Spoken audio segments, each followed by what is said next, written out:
पहले हम लोग देखेंगे आज का चैप्टर है प्रकाश, लाइट। सबसे पहले हेडिंग आता है प्रकाश। पाठ भी प्रकाश है। प्रकाश कहते किसे हैं, तो हम लोग ये जानेंगे प्रकाश एक प्रकार की ऊर्जा है। सिंपल सी बात है, प्रकाश एक प्रकार की ऊर्जा है जो हमारे आँख की रेटिना को उत्तेजित करके हमें वस्तुओं का आभास कराती है। तो अगला स्टेप हेडिंग था गोलीय दर्पण। हेडिंग है गोलीय दर्पण। गोलीय दर्पण हेडिंग है गोलीय दर्पण। गोलीय दर्पण किसे कहते हैं? गोलीय दर्पण जो होता है एक कांच का खोखला गोला होता है। यह दो प्रकार का होता है, जिसे काट कर दो भागों में डिवाइड कर देते हैं। ऐसे एक पोर्शन काट के निकाल के मान लो हम यहाँ रख दें। इसका भरा हुआ भाग हम क्या करें? पॉलिश कर दें। जब उभरा हुआ भाग पॉलिश होता है तो जब इसमें प्रकाश पड़ेगी तो प्रकाश रिटर्न आ जाएगी। तो हम लोग कहते हैं यदि ऐसा दर्पण जो उभरा हुआ भाग पॉलिश किया गया हो तथा धंसे हुए भाग में प्रकाश का परावर्तन हो, उसे अवतल दर्पण कहते हैं। इसके बाद अगर मान लो एक पोर्शन यहाँ से काट के हम लोग यहाँ लगा दें, यहाँ लग गया एक पोर्शन।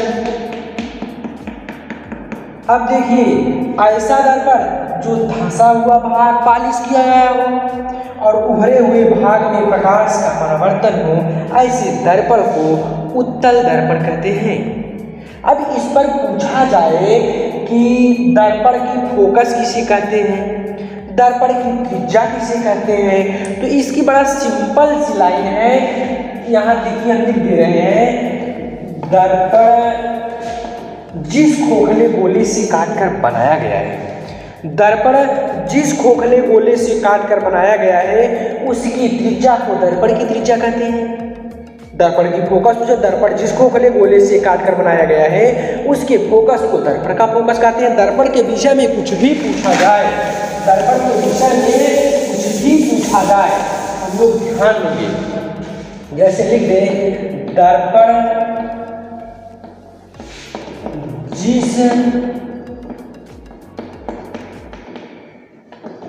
खोखले गोले से काटकर बनाया गया है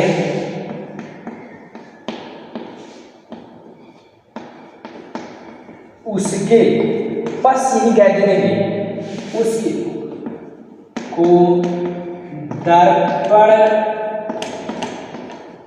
का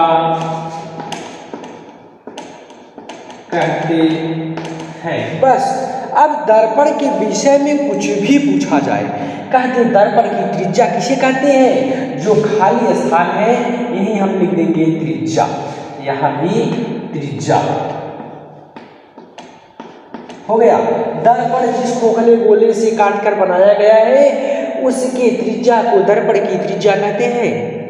अब इसके विषय में कुछ भी दर्पण की फोकस पूछ ले तो यहीं पर हम लोग लगा देंगे फोकस, यहाँ भी फोकस। आई जो कुछ भी पूछेगा दर्पण के विषय में कुछ भी पूछा जाए, दर्पण जिस खोखले गोले से काट कर बनाया उसकी फोकस को दर्पण की फोकस कहते हैं। त्रिज्या कहेगा दर्पण जिस खोखले गोले से काट कर बनाया गया उसकी त्रिज्या को दर्पण की त्रिज्या कहते हैं। हम लोग देखेंगे दर्पण का मुख्य फोकस किसे कहते हैं, तो देखो ये कौन सा दर्पण है? अवतल दर्पण है। ये अवतल दर्पण हो गया, ये मुख्य अक्ष हो गया, ये मुख्य अक्ष है। इसका कहीं फोकस कहीं केंद्र होगा। एक बात नोट कर लीजिए, अवतल दर्पण से चाहे जब भी प्रकाश से टकराएगी सरल फोकस से होकर जाती है।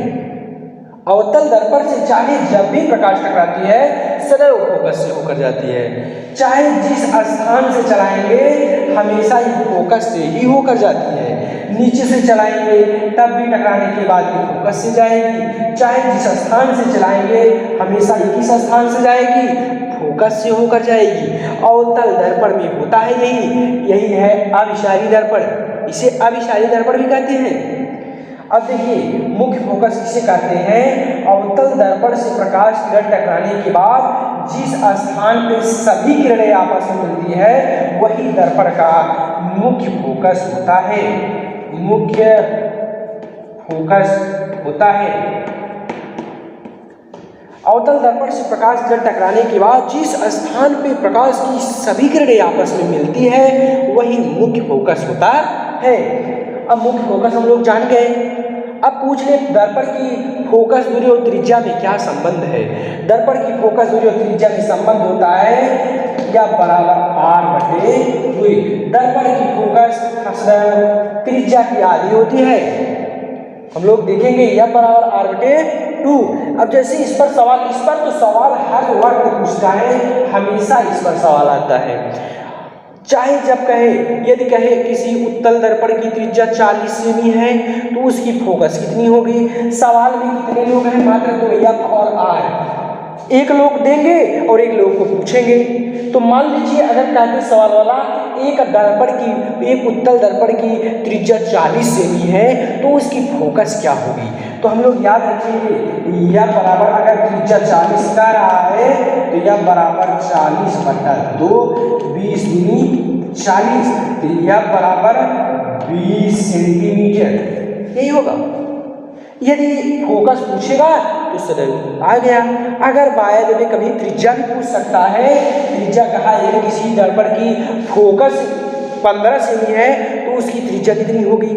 तो आज हम लोग फोकस कर लिया बराबर r/2, हम लोग ये फार्मूला जानते हैं। तो अगर फोकस का दिया 40 है, 15 है, यहाँ रखेंगे 15 बराबर r/2, 15 दूनी 30 बराबर r। चाहे जब त्रिज्या पूछेगा, चाहे जब फोकस पूछेगा या मुख्य फोकस पूछेगा या दर्पण के विषय में कुछ भी पूछेगा तो हम लोग यही फार्मूला लगाएंगे, आसानी से याद हो जाएगा। धन्यवाद।